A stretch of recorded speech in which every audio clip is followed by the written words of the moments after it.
Hello good morning, उदय ज्ञान infotech में आपका स्वागत है। आज जो क्लास चलने वाली है आपका basically community health of nursing, community health of nursing यानी सामुदायिक स्वास्थ्य नर्सिंग के बारे में। और ये क्वेश्चन जो मैंने जो बनाया है वो मोस्ट इम्पॉर्टेंट है। दूसरी बात है कि इसमें से 4 से 5 नंबर तो आपके पक्के हैं अगर क्लास पूरी देखते हैं। और मोस्ट इम्पॉर्टेंट क्वेश्चन जितने भी होते हैं मैंने उसको ढूंढा हूँ और इसमें रखा हूँ। अब पिछली कक्षा में भी जो प्रश्न पूछे गए हैं उसको भी मैं ध्यान दिया हूँ, तो एक क्लास मैंने उसकी ले चुका हूँ और दूसरी क्लास ये आपकी है बेसिकली। तो पहला क्वेश्चन है कि सामुदायिक स्वास्थ्य से क्या तात्पर्य है आपका। सभी एनएम सिस्टर बहनें का मेरा दोबारा नमस्कार प्रणाम। उन्होंने अब तक इतना प्यार दिया और मैं चाह रहा हूं कि आप ऐसे ही वीडियो को प्रॉपर देखिए जिससे आपको भी लाभ मिले और हमको भी थोड़ा सा इसका प्रोत्साहन मिले, जिससे हम भी बनाने का और थोड़ा सा उसमें और मोटिवेट करने की कोशिश करेंगे कि उसमें से और से अच्छे क्वेश्चन डालें जिससे आपको उससे अधिक से अधिक उसका फ़ायदा मिले। तो जैसे पहला चीज़ क्वेश्चन है कि सामुदायिक स्वास्थ्य से क्या तात्पर्य है आपका। तो पहला आपका है कि स्वास्थ्य रक्षा और सुधार से संगठित प्रयास, रोगापचार यानी डिसीज ट्रीटमेंट बोलते हैं के संगठित प्रयास, या ग्रामीण क्षेत्रों के लिए पुनर्वास और व्यावसायिक चिकित्सा का प्रबंध, या समुदाय की समस्त स्वास्थ्य और वातावरण संबंधित व्यक्तिगत सेवाएं। तो आपका जो राइट आंसर है बेसिकली उसका 51 का, तो वो होता है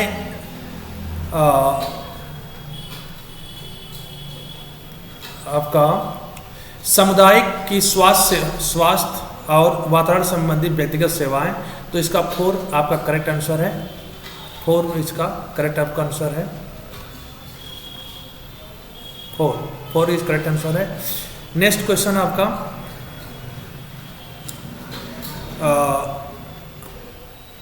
इसका देखा जाए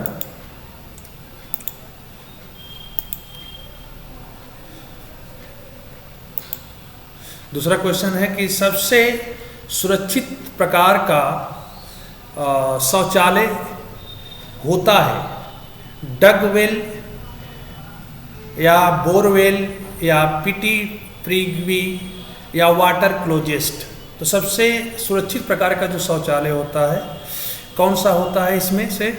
तो 52 का जो राइट आंसर है वो आपका है 4 water,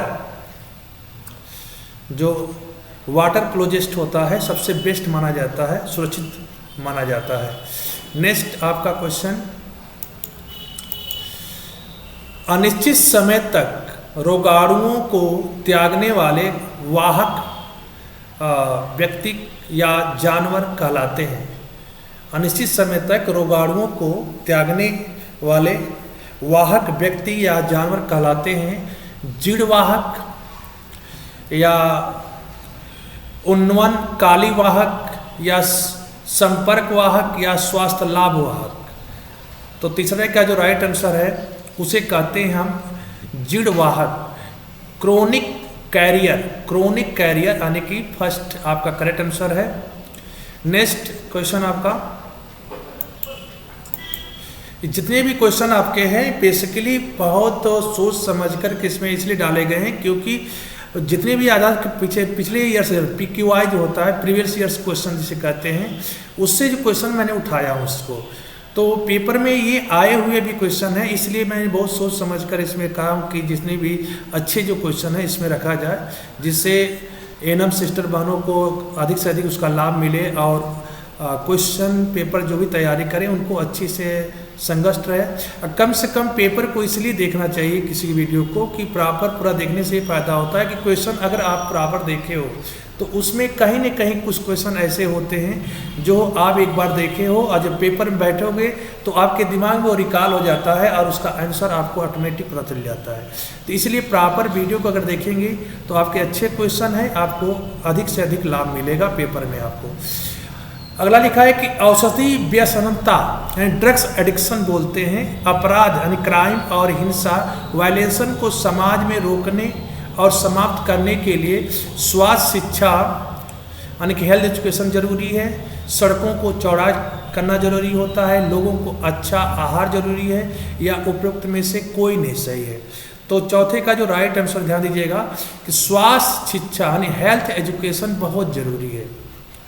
health education most important है, यानी कि आपका ये कंपलसरी आपका होना जरूरी है।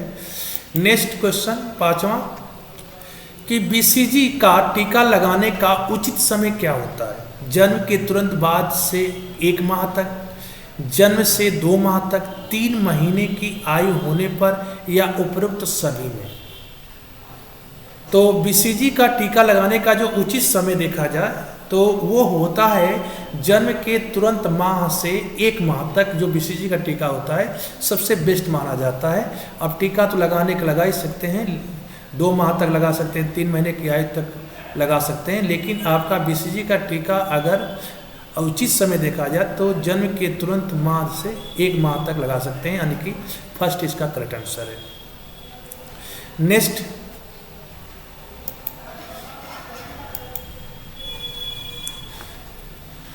परिवार नियोजन फैमिली प्लानिंग से क्या तात्पर्य होता है? अनावश्यक जन्मों से बचना होता है, मैथुन कम करना होता है, स्त्री से पुरुषों को अलग रखना होता है, या परिवार को प्रभावशाली बनाना होता है। तो परिवार नियोजन से क्या इसका लाभ है? तो ध्यान दीजिए, अनावश्यक जन्मों से बचना होता है। परिवार नियोजन करेंगे तो जो आपको आवश्यक नहीं है उससे आप बच्चे पैदा करने से बच सकते हैं। तो इसका राइट आंसर आपका क्या है? ए करेक्ट है आपका। नेक्स्ट 7वां क्वेश्चन, ऊर्जा एनर्जी, ऊर्जा से कर एनर्जी कहते हैं, उत्पन्न करने वाले खाने योग्य पदार्थों में सम्मिलित होता है। खाने योग्य पदार्थों में सम्मिलित होता है, तो क्या सम्मिलित होता है? तो ध्यान दीजिएगा, इसमें अगर हम यूज करते हैं टाइमर ध्यान दीजिएगा, मैं लगाने जा रहा हूँ। बेसिकली टाइम के हिसाब से अगर देखा जाए, एक मिनट का क्वेश्चन अधिकांशतः बोला जाता है कि 1 मिनट का होता है, तो हम 30 सेकंड का ले रहे हैं, 30 सेकंड का।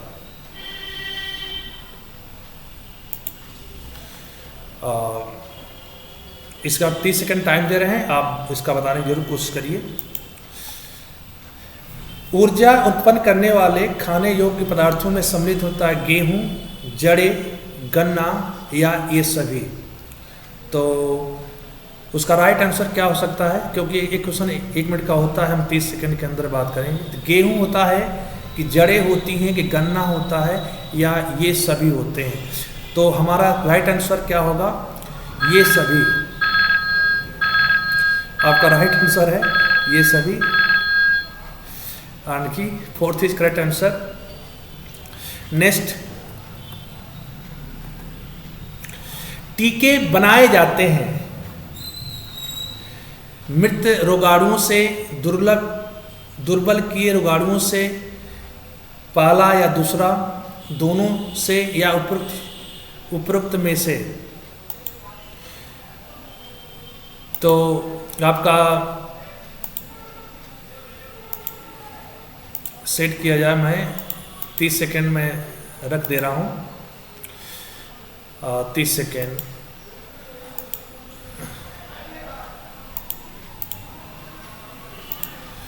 स्टार्ट कर रहे हैं।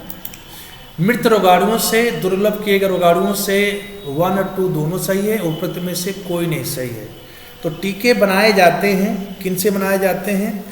तो आपका राइट आंसर क्या होना चाहिए? मृत रोगाणुओं से यानी किल पैथोजेन से, या वीकनेस पैथोजन से, दुर्लभ किए रोगाणुओं से। तो इसका जो राइट आंसर है आपका 3rd is correct answer. Alarm बज गया, तो 3rd आपका राइट है। नेक्स्ट आपका क्वेश्चन देखिएगा और इसका मैं टाइमर लगाने जा रहा हूँ कि भंडारण करने पर सबसे अधिक अस्थिर विटामिन TD1 होती है, ई स्पाइलन होता है, ए होता है या सी होता है। तो आपका जो आंसर होगा डी होगा कि ई होगा कि ए होगा कि सी होगा। ई, ए और ए होगा। तो इसमें राइट आंसर क्या होगा इसका? तो इसका ध्यान दीजिए, इसका राइट आंसर होगा फोर्थ करेक्ट आंसर है। भंडारण करने का सबसे अधिक अस्थिर विटामिन जो होता है, अनस्टेबल विटामिन जो होती है, सी होती है, अनस्टेबल होती है ये।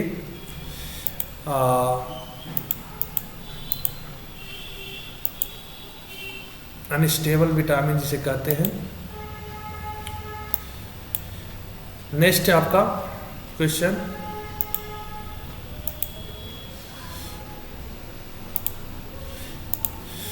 भंडारण कक्ष में चूहों के प्रवेश पर प्रभावी नियंत्रण के लिए होता है। फर्श पर चूहे मारने की दवा डालनी चाहिए। कक्ष को हमेशा प्रकाशित रखना चाहिए। कक्ष के सभी संभावित छिद्रों को सीमेंट से बंद कर देना चाहिए या चूहदानी को भंडारण कक्ष में रखना चाहिए। तो इसका राइट आंसर क्या होगा? तो आपका 10 का जो राइट आंसर है वो होता है कक्ष को संभावित छिद्रों को सीमेंट से बंद कर देना चाहिए आपको, यानी 3rd इज करेक्ट आंसर है इसका। नेक्स्ट आपका विटामिन डी की कमी से जीवन के प्रारंभिक काल में हो सकता है रतौंधी रोग, ओठों के चमकने का रोग, चटकने का रोग, रक्तप्लवता यानी एनीमिया का रोग या दांतों को कुनिर्माण माल फॉर्मेशन का रोग। तो 11 का जो राइट आंसर है वो है आपका दांतों का कुनिर्माण, अर्थात 4 करेक्ट आंसर है आपका। नेक्स्ट आपका क्वेश्चन देखिएगा, बढ़ती हुई पोषण की मांग के लिए उत्तरदायी शारीरिक अवस्था होती है। बढ़ती हुई पोषण की मांग के लिए उत्तरदायी शारीरिक अवस्था होती है। तो गर्भाशय, ज्वर, अत्यधिक दाह या उपयुक्त सभी। तो 12 का जो राइट आंसर है वो होता है आपका गर्भावस्था, यानी बढ़ती हुई पोषण की मांग के लिए उत्तरदायी शारीरिक अवस्था क्या होती है? आपका पोषण, यानी कि आपका फर्स्ट इज करेक्ट आंसर है आपका। नेक्स्ट आपका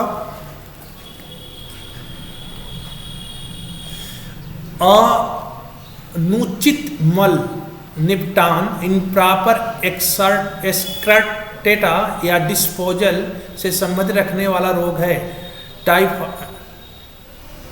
टाइफाइड है और पैराटाइफाइड, ज्वर या डायरिया या डाइसेंट्री या वायरल हेपेटाइटिस या उपरोक्त सभी।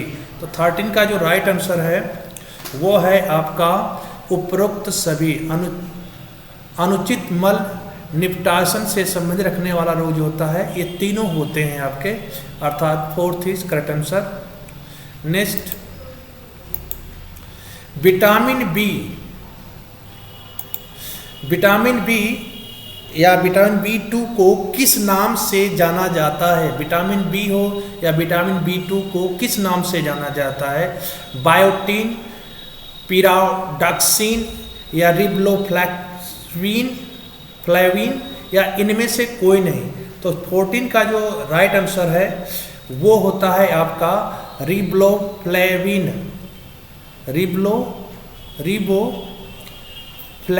होता है। विटामिन बी या विटामिन 12 से को दोनों को रिबोफ्लाविन कहते हैं, यानी कि आपका 3rd करेक्ट आंसर है आपका। नेक्स्ट कुष्ठ रोग यानी लिप्रोक्सी उत्पन्न करने वाले जीवाणु का नाम क्या होता है? कुष्ठ रोग यानी लिप्रोक्सी उत्पन्न करने वाले जीवाणु का क्या नाम होता है? तो माइकोबैक्टीरियम लिप्रेज या माइकोबैक्टीरियम ट्यूबरकल्स या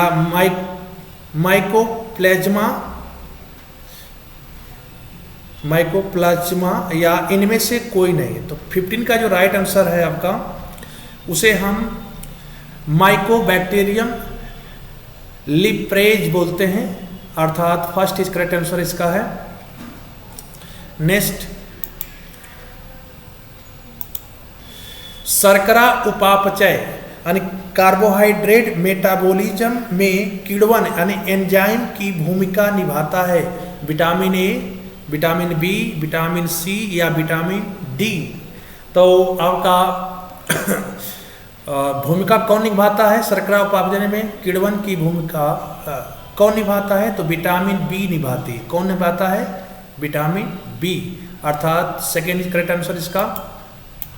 नेक्स्ट, मानव मल का प्रभावी निपटान नहीं किया जा सकता है कंपोस्ट निर्माण द्वारा, बोरहोल शौचालय द्वारा, जलवाहक प्रणाली द्वारा या पिट प्रवाही द्वारा। तो 17 का जो राइट आंसर है वो है आपका जलवाहक प्रणाली द्वारा निपटान नहीं किया जा सकता है, यानी कि थर्ड इज करेक्ट आंसर इसका है। जो चैनल पर पहली बार आ रहे हैं कृपया एनएम सिस्टर या कोई भी नर्सिंग की तैयारी कर रहा है, अगर चैनल पर पहली बार आए तो कृपया वीडियो को लाइक जरूर कर दें, सब्सक्राइब अपने दोस्तों को सब्सक्राइब कर दें जिससे उसको भी उनका लाभ मिले। और चैनल पर पहली बार आ रहे हैं तो कम से कम एक बार आप चैनल को सब्सक्राइब जरूर कर लें। वही आप ही लोग मोटिवेटर होते हैं जिससे हमें भी बनाने की और जिज्ञासा होती रहती है। अगला है कि नाखूनों या नेल्स को काट कर छोटा रखने से हम शरीर को बचाते हैं। किससे बचाते हैं?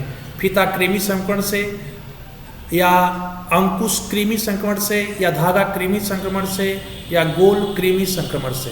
तो 18 का जो राइट आंसर है वो है आपका गोल कृमि संक्रमण से। गोल कृमि संक्रमण से अर्थात आपका फोर्थ इज करेक्ट आंसर है गोल कृमि संक्रमण से।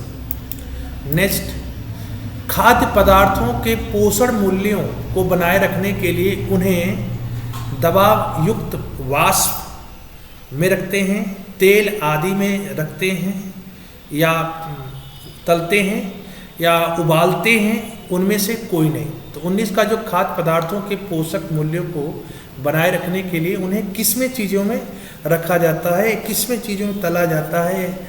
तो इसका जो राइट आंसर है 19 का, उसे हम उपरोक्त में से किसी में नहीं रखते हैं। उपरोक्त में से किसी में नहीं रखते हैं, न तो दबाव युक्त वाष्प में रखते हैं, न तेल आदि में तलते हैं, न उबालते हैं उसको, यानी कि इसका फोर्थ इज करेक्ट आंसर है 19 का। नेक्स्ट, अच्छे प्रकाश यानी गुड लाइटिंग की व्यवस्था के लिए आवश्यक कारक होता है। आवश्यक कारक क्या होता है आपका? तो पर्याप्त प्रकाश यानी सफिशिएंट लाइट, तीव्र प्रकाश यानी शार्प शैडो, तीव्र छाया शार्प शैडो, नियत प्रकाश यानी कांस्टेंट लाइट। फर्स्ट और थर्ड इज करेक्ट आंसर है। आपको सफिशिएंट लाइट होनी चाहिए आपके अंदर और आपको नियत कांस्टेंट लाइट होनी चाहिए, अच्छे प्रकाश की व्यवस्था के लिए आवश्यक है। इसलिए इसका जो राइट आंसर है आपका फोर्थ करेक्ट है। फोर्थ क्या है आपका? करेक्ट है। नेक्स्ट क्वेश्चन आपका, प्रकाश को नापा जाता है डेसिबल में, हर्ट्ज में, कैलोरी में, फूड कैंडिला में। तो प्रकाश को किस में नापते हैं? तो 21 का जो राइट आंसर है फूड कैंडिला। प्रकाश को हम कैंडिला में नापते हैं, फूड कैंडिला में नापते हैं। कैलोरी जो होता है आपका एनर्जी का मात्रक है, हर्ट्ज जो होता है फ्रीक्वेंसी का मात्रक है, हर्ट्ज जो होता है फ्रीक्वेंसी का मात्रक है, डेसिबल एक अलग मात्रक है किसी चीज़ का, लेकिन हर्ट्ज कैलोरी ये आपका फ्रीक्वेंसी है, ये कैलोरी एनर्जी का है। फूड कैंडिला, कैंडिला जो होता है प्रकाश का मापक होता है। तो 21 का राइट आपका क्या है? फोर्थ। 1000 लीटर पानी के बीज संक्रमण के लिए अच्छी किस्म का ब्लीचिंग पाउडर चाहिए। 2.5 ग्राम, 3 ग्राम, 3.5 ग्राम या 1.5 ग्राम। तो 22 का जो राइट आंसर है आपका, 22 का जो राइट आंसर है उसे हम 2.5 ग्राम होना चाहिए, 2.5 ग्राम होना चाहिए। नेक्स्ट, गलत तरीके की मल मूत्र की निपटारा व्यवस्था से खतरा होता है। भूमि प्रदूषण का, जल प्रदूषण का, भोजन प्रदूषण का या इन सभी पर। तो गलत तरीके से कोई भी मल मूत्र का निपटान व्यवस्था करते हैं तो उसमें आपको किस चीज़ का खतरा रहता है, तो ध्यान दीजिएगा, आपको ये तीनों खतरा रहेगा। आपका सॉइल पॉल्यूशन भी होगा, वाटर पॉल्यूशन भी होगा, फूड पॉल्यूशन होगा, यानी कि ऑल दिस, ये सभी होगा आपका। नेक्स्ट, महामारी जो देश विदेश में या पूरे विश्व में फैलती है,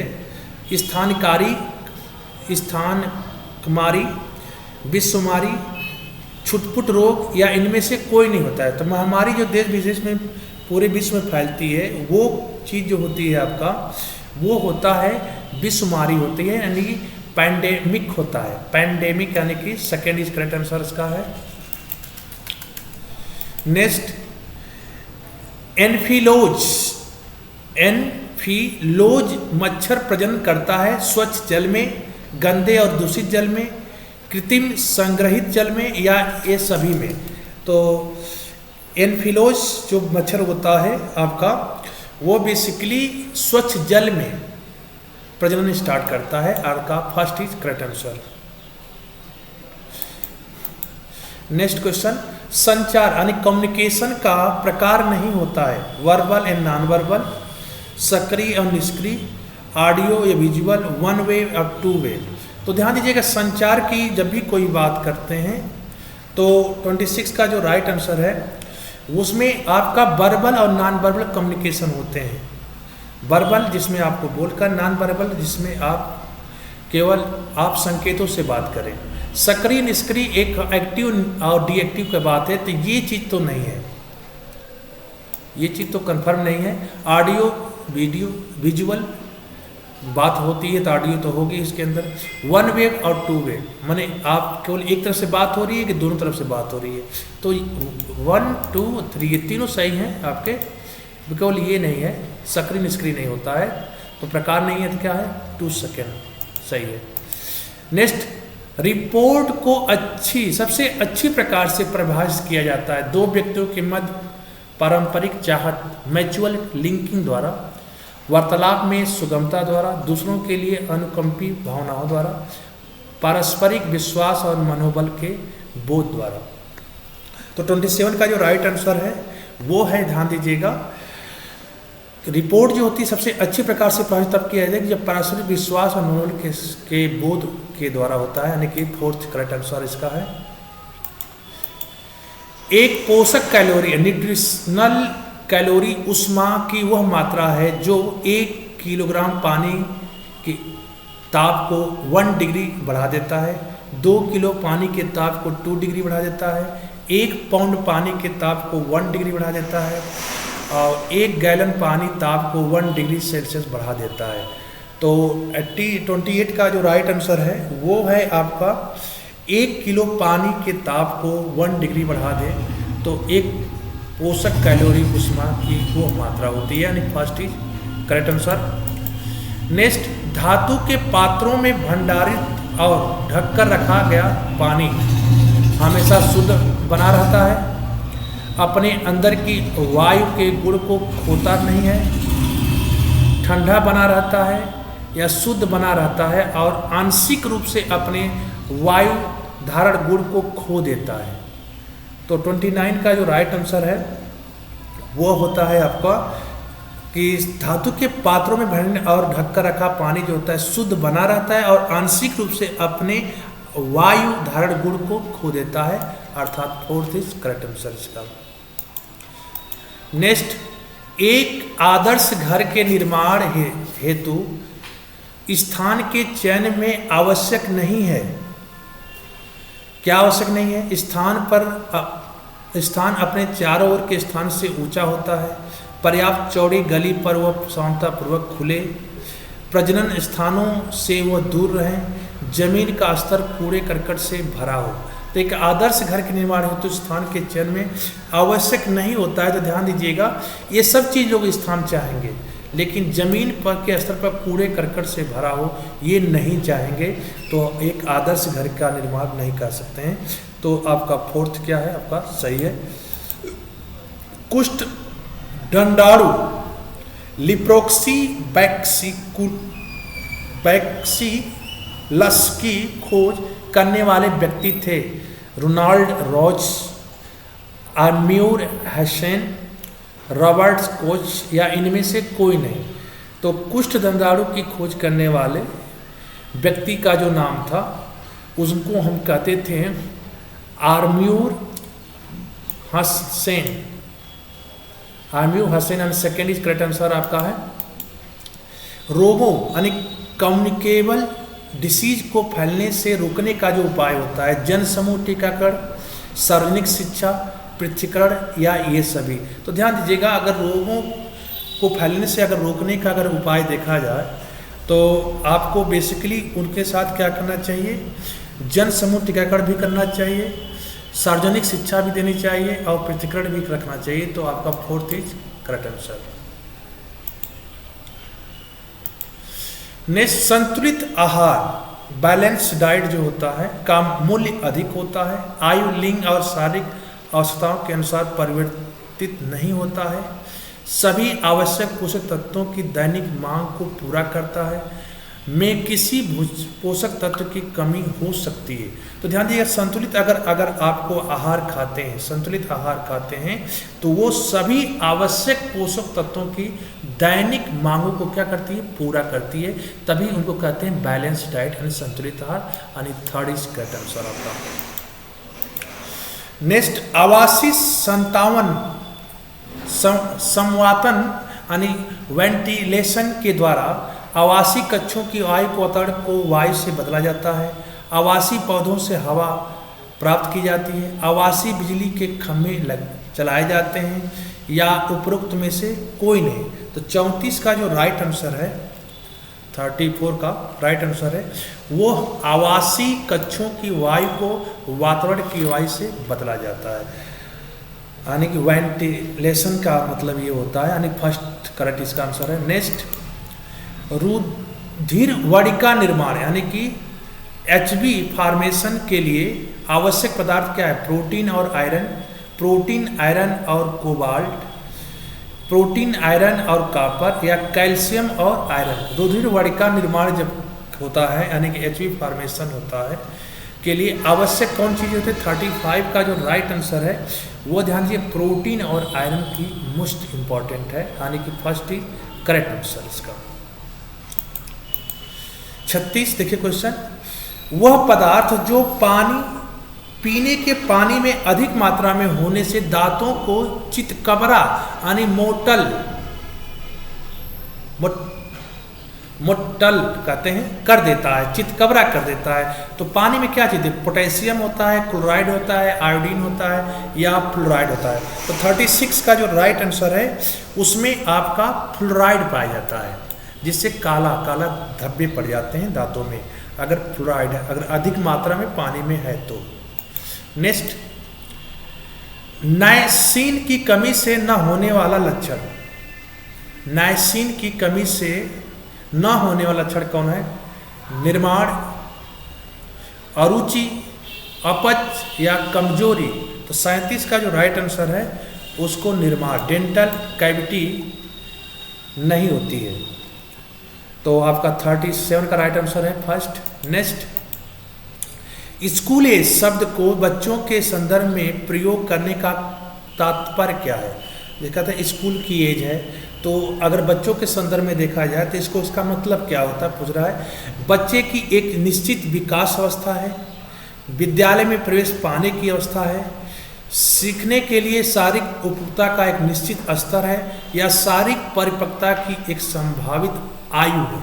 तो 38 का जो राइट आंसर है वो ध्यान दीजिएगा, सीखने के लिए शारीरिक उपयुक्तता का एक निश्चित स्तर है जिसे कहते हैं स्कूल एज।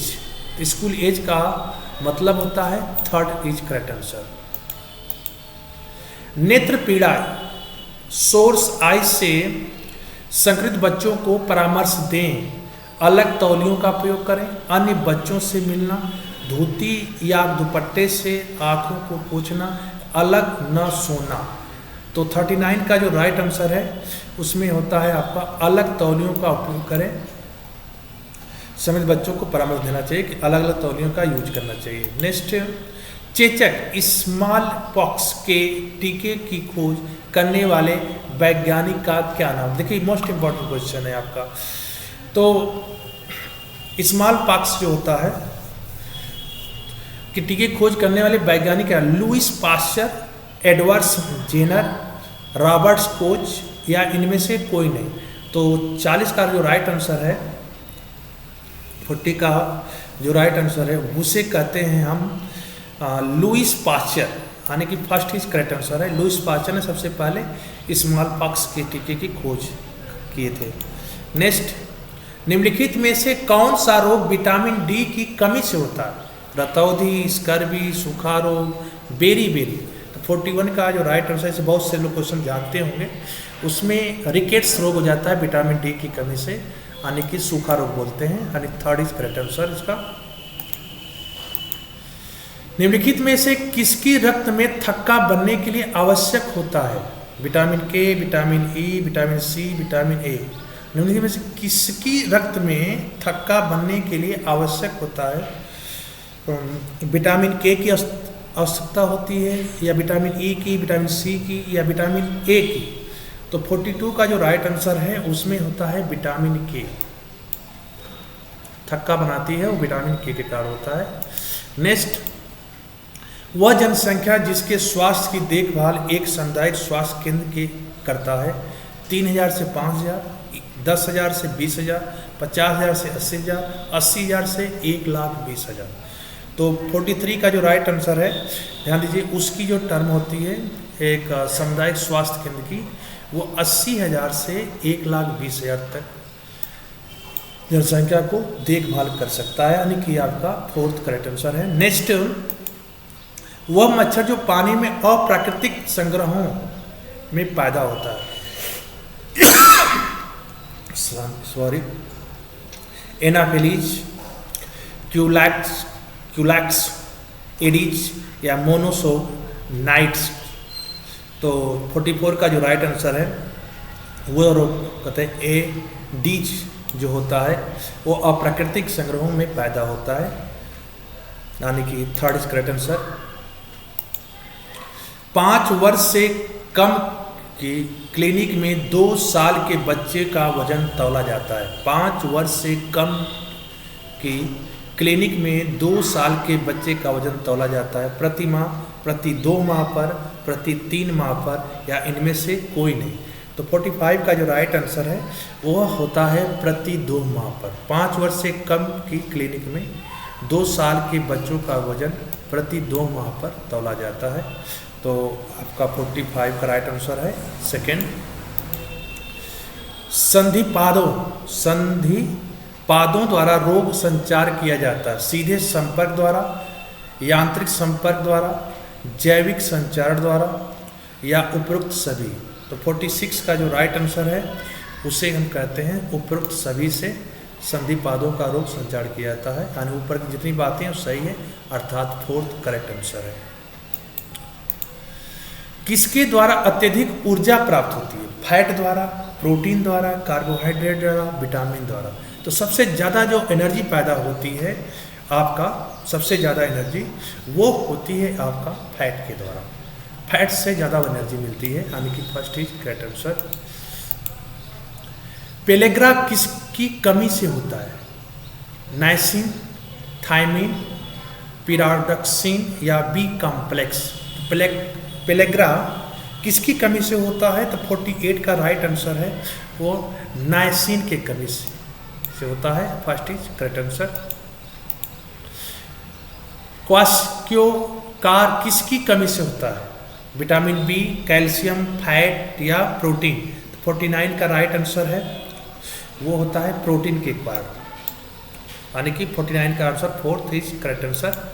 और लास्ट क्वेश्चन हमारा, नर्स के लिए स्वास्थ्य शिक्षा देने का अत्यधिक अवसर हॉस्पिटल होता है, पिक्चर हॉल होता है, शॉपिंग मॉल होता है या रेस्टोरेंट होता है। तो भाई नर्स हैं तो उसका स्वाभाविक सी बात है कि नर्स को हमेशा हॉस्पिटल के द्वारा ही स्वास्थ्य शिक्षा अत्यधिक अवसर मिलता है।